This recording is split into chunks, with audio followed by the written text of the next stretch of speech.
Okay, let's dive right into this. If you're feeling completely burned out by our hyper-connected, always-on modern workplace, well, you are definitely not alone. I mean, our phones are constantly buzzing, our inboxes literally never sleep, and back-to-back meetings are just the standard now, right? But what if the ultimate cognitive reset isn't a 2-week vacation, but a strategic shift in how you spend time by yourself? Welcome to This Explainer. Today, we're going to unpack the science and the strategic power of positive solitude. As you'll see, choosing to be alone is actually a massive secret weapon for self-renewal, emotional regulation, and some serious creative breakthroughs.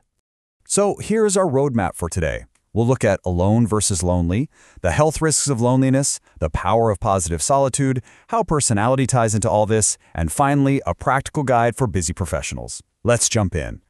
All right, first up, Section 1, Alone versus Lonely, and why we really need to shift this paradigm. I want you to take a second and really ask yourself, are you just alone or are you lonely? Think about your own experiences for a minute. You might spend a super quiet evening by yourself, just cooking or reading, and feel completely settled, clear-headed, and honestly, relieved. But then, you could be at a packed networking event or sitting right in the middle of a bustling open-plan office and feel strangely disconnected and totally unseen. From the outside, your physical environment looks very different, but the internal experience is what actually matters here. Because there's a really crucial difference we have to understand. Dr. John Cacioppo, who is a leading loneliness researcher, perfectly describes solitude as the glory of aloneness, while loneliness is the pain of aloneness. Solitude is a totally positive, chosen experience. It's intentional. You're retreating on purpose to recharge your batteries. Loneliness, on the flip side, is this involuntary, painful emotional gap. It pops up when there's a big discrepancy between the relationships you actually want and the ones you feel you have. It's a state of genuine distress. Getting this clear paradigm shift in our heads is absolutely essential before we look at what happens when we get it wrong. Which brings us to Section 2. Let's talk about the health risks of loneliness, what I call the biological alarm. Researchers like Julian Holt-Lunstad have shown that loneliness isn't just some fleeting sad emotion. It's a literal biological distress signal. It's very much like physical hunger, pushing us to seek connection. And when that signal is ignored or becomes chronic, it leads to massive systemic health failures. We are talking about severe risks here: inconsistent sleep, a totally compromised immune system, depression, and even a higher risk for mild cognitive impairment and Alzheimer's disease. Your body is quite literally sounding an alarm. And the sheer scale of the physical impact is just staggering. To put this into perspective, an extensive 11-study meta-analysis involving victims of cardiac events and strokes revealed a really dark reality. Chronic loneliness is associated with a 29% increase in coronary heart disease. No way, right? And it doesn't stop there. It also correlates with a 32% increased risk of a stroke. Getting this wrong is literally a matter of life and death. But when we flip the script and actually choose our aloneness, the whole narrative changes. That takes us to Section 3. The Power of Positive Solitude, or the Professional's Edge. Pablo Picasso absolutely hit the nail on the head when he said, "Without great solitude, no serious work is possible." If you look back historically, the most innovative creators and thinkers have heavily relied on intentional isolation. From Picasso painting in his studio to Henry David Thoreau spending 2 entire years at Walden Pond just to write and observe, they definitely didn't view being alone as a punishment. For them, it was the ultimate canvas for serious, focused work. So what's the actual ROI, the return on investment, of positive solitude for a busy professional today? Well, psychologist Thuy Nguyen's research shows that voluntary solitude literally calms the nervous system down. It lowers high arousal emotions like anxiety and overstimulation. Think of it like a pressure release valve. It fosters deep self-renewal, promotes vital emotional regulation, and by cutting out all those external distractions, it massively boosts your productivity and focus. It essentially gives you the mental clarity you need to solve complex problems, and we see this mirrored in some of the most successful high performers of our time.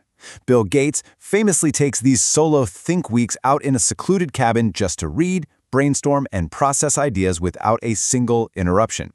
That practice was incredibly instrumental in shaping his vision for Microsoft.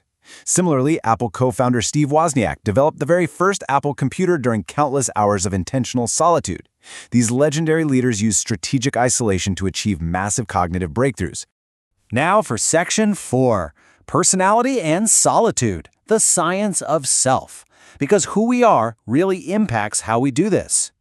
The academic data around the Big Five personality traits reveals a whole lot here. Research shows that folks who score high in openness actively drive their need for solitude toward creativity and spiritual growth. They use that quiet time to explore brand new ideas. Interestingly, extroversion is usually associated with an aversion to being alone, right? But the research shows extroverts still absolutely need it. They just use it differently, mostly to decompress and reduce stress from being over-socialized. Meanwhile, people scoring high in neuroticism highly value solitude specifically as a tool for emotional regulation. It's a safe harbor to just calm their thoughts. And all of this is backed by extensive, peer-reviewed data. Rigorous research, like this comprehensive study by Yashika Bansal, confirms that engaging in positive solitude definitively increases positive emotions. It correlates heavily with overall life satisfaction across all sorts of age groups, from young adults right through to middle-aged individuals. The science is incredibly clear here. Chosen solitude makes us happier and far more well-adjusted. Okay, Section 5. Let's get practical. Here is your guide for busy professionals to start reclaiming your time. Think of this as your new operating manual. Step 1. Start small. You don't need a remote cabin in the woods. Just 10 to 15 minutes of quiet reflection, maybe some journaling, or honestly, simply drinking your morning coffee without staring at a screen can radically improve your mental clarity. Step 2. Schedule it. Treat this time exactly like a critical business meeting. Block it out early in the morning or maybe during your lunch break. Step 3. Use technology wisely. And by that, I mean disconnect. Turn off the notifications, close the laptop, and actually let your brain experience a low-stimulus environment for a bit. And let's be super clear, this works for absolutely everyone. If you're an introvert, you're using this time to recharge that depleted energy and get into some deep reflection. But if you're an extrovert, whatever you do, do not skip this. You need solitude to step back from the noise, spark those creative breakthroughs, and most importantly, process your emotions to prevent social burnout. It's truly an equal opportunity performance enhancer. Which brings us to our final thought for this explainer. Solitude isn't just some nice-to-have luxury. It's an absolute necessity for your personal and professional growth. So, I want to leave you with a challenge. Pull up your calendar right now. When are you going to schedule your next meeting with yourself? Put it in there and make it non-negotiable. Reclaim your time, embrace the quiet, and let's see what amazing breakthroughs are waiting for you in the glory of aloneness. Thanks so much for joining me on this explainer, and I'll catch you next time.